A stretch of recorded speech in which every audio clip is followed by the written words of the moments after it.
eksposisi. Apakah kalian ada yang tahu apa itu teks eksposisi? Tidak.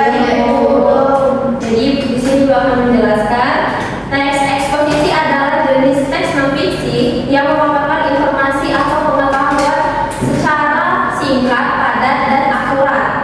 Jadi teks eksposisi ini termasuk jenis teks yang artinya berdasarkan fakta atau kenyataan, bukan khayalan.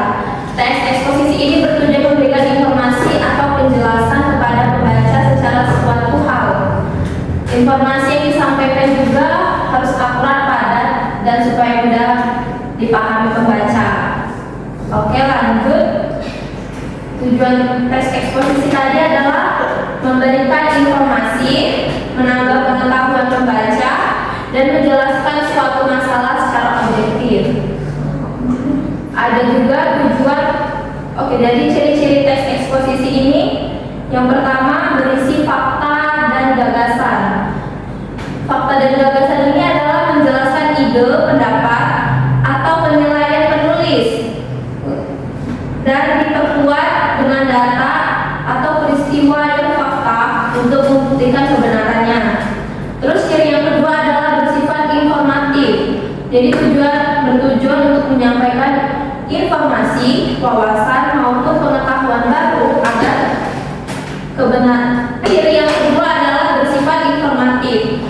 Itu bertujuan untuk menyampaikan informasi, wawasan atau pengetahuan baru agar pembacanya mengetahuinya.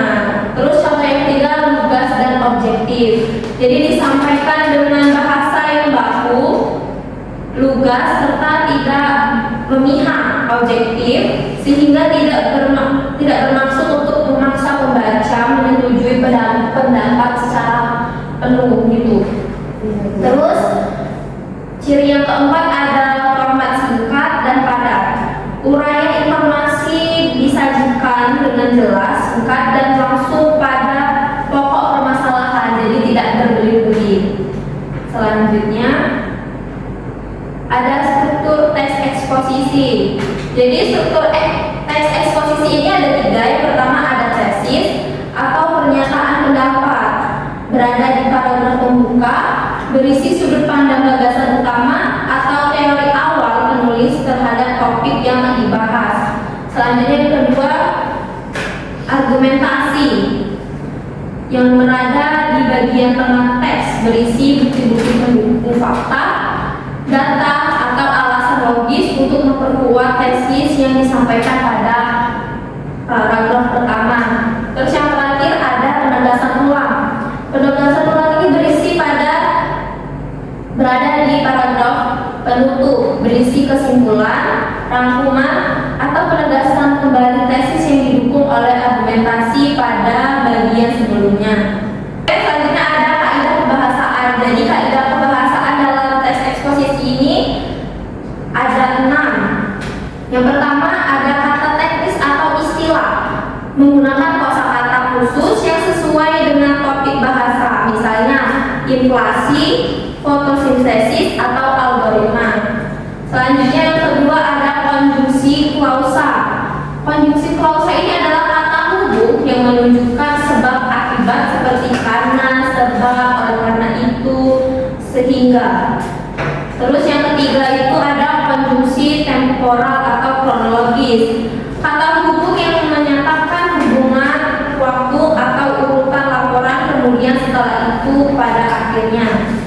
Terus yang keempat ada kata kerja mental. Kata kerja mental yang menyatukan kegiatan pikiran atau persepsi seperti memperkirakan, menduga, berasumsi, dan menyetujui. Terus yang kelima ada kata yang merujuk pada informasi atau sumber data untuk memperkuat argumen seperti berdasarkan data, merujuk, dan menurut. Terus yang kelima ada persuasif kata yang bersifat merujuk atau meyakinkan pembaca seperti sebaiknya, diharapkan, dan mari, perlu.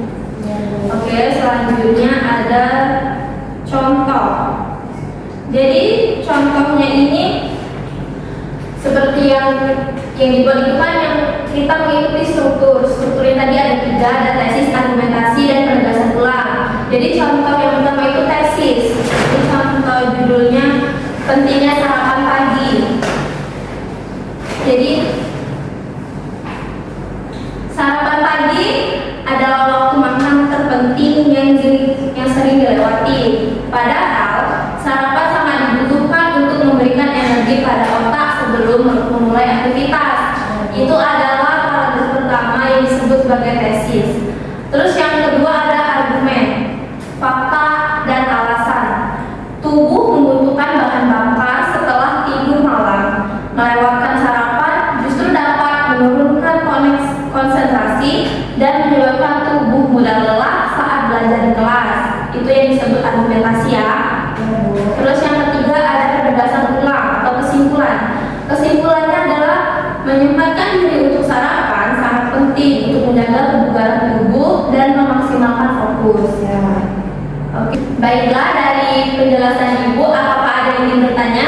Saya Bu. Ya, silakan Desti. Apa perbedaan tes eksposisi dan berita?